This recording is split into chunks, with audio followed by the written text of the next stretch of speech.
Ito ba yung volleyball?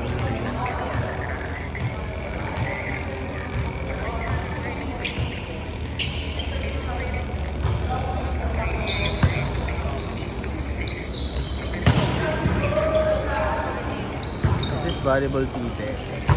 Oh, binato sa mukha. Pangit ng view dito pa. Bakit sa taas ng ano? Net?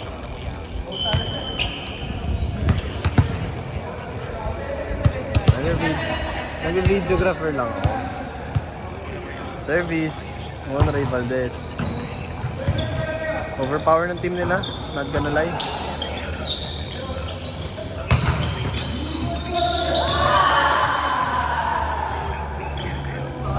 Parang bating na news kaya Jerome ah. Wala nang pag-asa boss. Nangyari ko yung bababa ako. Tinatawanan nila ako, akala nila ginagago. Okay, another one. Overpowered yung team nila guys. Not gonna lie.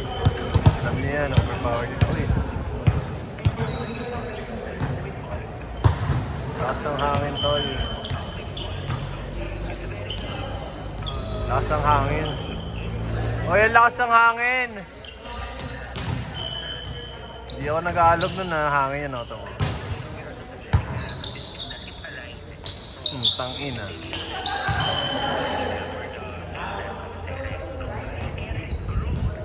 Sino siya nag-tres?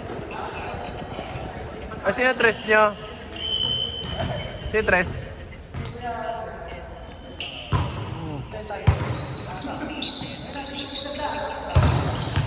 Ay, huling-huli. Ang bagal na mag-take off. Bagal mag-take off ni Jerome. Kasi makinig mo na kayo sa lecture ko.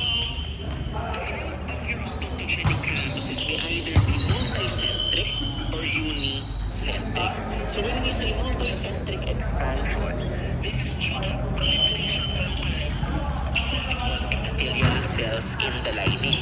Okay? Unicentric expansion, on the other hand, is from the hydrostatic pressure of its content, just like in reduced enamel epithelium. So what does that mean? So naghahanap ako ng parang bowl paper. Maria. Para maintindihan natin yung Parang ano lang sa TikTok guys. Parang may nagkikwento sa TikTok habang may video. For example, nakikita niyo ba itong bilog na to? Pag sinabi yung multicentric expansion, remember, you have a lumen inside filled with fluid, correct? And then you have the epithelial lining here. When you say multicentric expansion, you have clusters of cells or epithelial cells around the lumen, and somewhat, these clusters of cells will proliferate, let's say, here to the right, causing an expansion going to the right, or sometimes it will proliferate here on top of the cyst, causing an expansion. Sa mga kita na lang yung nag-volleyball ka na natututo ka pa. Expansion. There are many different groups or localized groups that can proliferate, okay, causing your cyst expansion. Okay, is that clear regarding multicentric expansion? Yes. May group of cells dito nagpa-proliferate, so magpa-proliferate siya pataas. May group of cells dito magpa-proliferate siya dito pakanan. Okay, is that clear regarding multicentric expansion? Okay. Unicentric expansion, it's not because of the proliferation of the cells here, but rather the expansion of the cyst due to hydrostatic pressure or the fluid inside. So imagine, So, ito nag-volleyball ka, natututo ka pa about sa cyst. all of the Cyst. wall, or all areas of the cyst will also expand. Kaya siya tinawag na unicentric, multicentric. Is that clear? Clear tayo, no? Or those are the growth patterns. So, what are the clinical features and signs and symptoms of your odontogenic keratosis? It has a wide range of incidents of prevalence rather, no, from second to third decades of life. Sorry, sir. It is asymptomatic, but just like any other disease, it is asymptomatic, but it may reach a large size. And once it reaches a very large size, it might cause pain, okay, swelling, and even discharge. Now, as I've mentioned earlier, diba, different cysts have different presentations of aspirates or its contents, no? And this is the aspirate of keratocyst. The aspirate of your odontogenic keratocyst is similar to a cheese. No? Cheese-like material or yellowish aspirate. No? Dinedball na lang kasi hindi na-receive. Sa tinutunog na Dinedball na lang kasi hindi na-receive. Ganun siya. Ganun siya. Okay? Para sa mga hindi nagsasabi, Okay, may paglaro kay Kuya Jacob, dadayaan niya yung rules. Dead ball, pagka hindi na na-receive na easy, free ball. inamoy niyo siya. Ang amoy niya is parang different yung tingin. So, na-imagine niyo naman, diba, na ganun yung amoy niya. Okay? So, para ka nag-drill ng decayed tooth without water. Odontogenic keratosis. Okay? So, your odontogenic keratosis, especially if it has reached a very large size, it might cause Parang nasa paresthesia of the state lower lip. When you say paresthesia, magkakaroon naman Hindi ka na, hindi ka na. Sayang ka. is already pushing onto the nerves. No? And fracture may result because of Hala! size. Ako pa, kasunod lang to.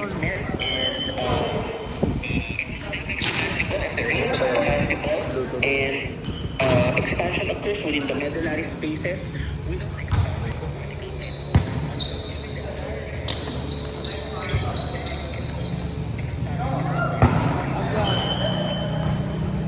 Crossing! in 2:1 ratio. Major invaluable, minor in dentistry. Here and the posterior portion of the body are more commonly affected.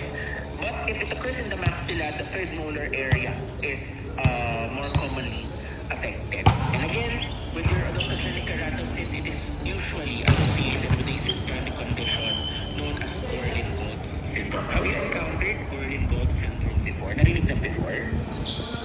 No. Okay. Sige, when we say Gorlin-Gold's, it is also called a nevoid basal cell carcinoma. It is a cancer, okay? And, or a bifidrid syndrome. So, Gorlin-Gold's syndrome is actually a systemic condition composed of Ano mangyari kung may multiple 0.5 ka? odontogenic keratosis. So, maraming odontogenic keratosis. Ang ina binaon. Bifidrids. When we say bifidrids, the bifidrids is attached to the sternum. Ito ka, Kai. Ventral portion, di ba? And it is attached onto the vertebra, onto the dorsal portion, Clipping. no? TikTok Same clipping. attachment yan. Now, in patients with bifidrids, Hindi, ano? having one head, Radicular cyst. yung ribs nila. So, ganyan ang itsura. May dalawang head. Ayun mga may naglalaro kaya Oo. Tapos may nagsasalita. May nagkikwento. Frontal bossing, no? Pinaparinig nila sa BGM. Yung node dito. And multiple Clipping nga to. TikTok clipping. carcinomas. And your patient, this usually appears in younger individuals, usually around 5 years old up to 30 years of age, and clinically presents with multiple unerupted teeth. So, again, in Gorlin-Gold's, you have multiple odontogenic keratosis. Lahat sila, ito. So, this one, you see my arrow here. That's one odontogenic keratosis. Benta pala yan, benta. This one as well. And this one as well. So, multiple. Meron pa sa taas. Again, it causes displacement of teeth. Diba? And filling it with vertical plates. And if you try, let's say, hit it, sinabi ng person na to, it will 100%, you're 100% sure that this will fracture.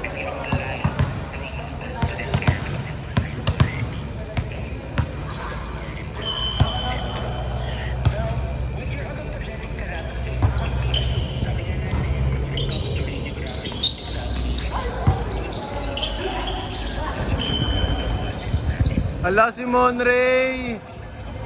Binibenta! Start as round, radiolucency, but if excessive lesions, it will be well defined because of its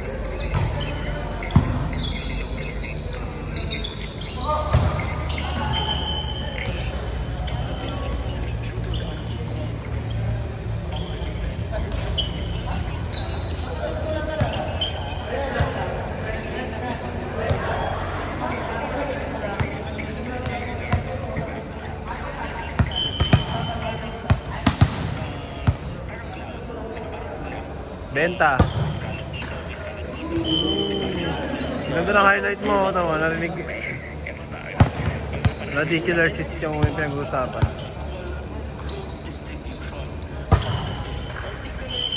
Sabi ko na, bobo. Sabi ko na, bobo. Bantay mo yung camera. Mama, tama. Sorry. Sorry. Hindi mo dinala yung girlfriend mo sa taglamig. Ayan o. First day na. Hindi niya na-experience ang lamig. Puro init na lang. Hindi lagi ka nagpapainit. Lagi ka nagpapainit. Huli sa video. Huli sa video.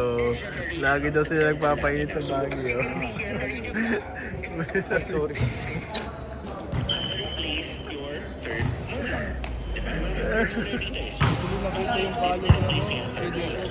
Anong tao? Wala naman eh. Wala naman nakita ang highlight.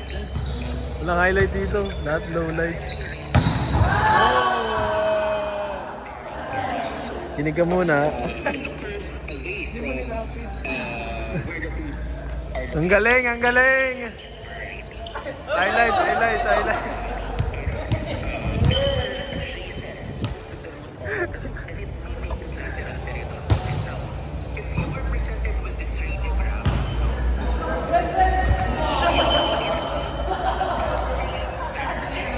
Okay na yan, okay na.